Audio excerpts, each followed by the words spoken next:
With the new reference laminate, you can now create an associative laminate by referencing layup settings and laminate objects from an existing composite design. This enables you to meet your manufacturing needs without modifying the source composite design.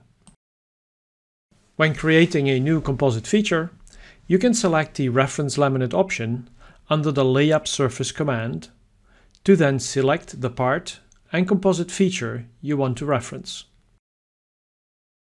The reference laminate now has only copied the content of the laminate list from the source part. The design properties of the copied plies and cores and their sequence order remains protected. You can remove the copied plies and cores or create new ones, like you normally do in the composite environment. You can also apply manufacturing operations, such as extending and splicing, to the copied plies and cores without modifying the existing composite design.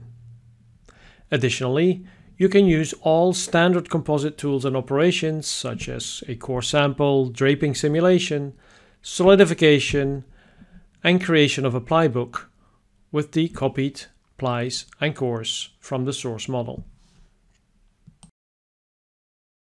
When comparing the reference laminate to the source model, you can see that the solidification of the reference laminate is correctly reflecting the splicing overlaps, which don't exist in the source model. This enhancement improves productivity and enables the creation of an associative manufacturing reference model of a composite design.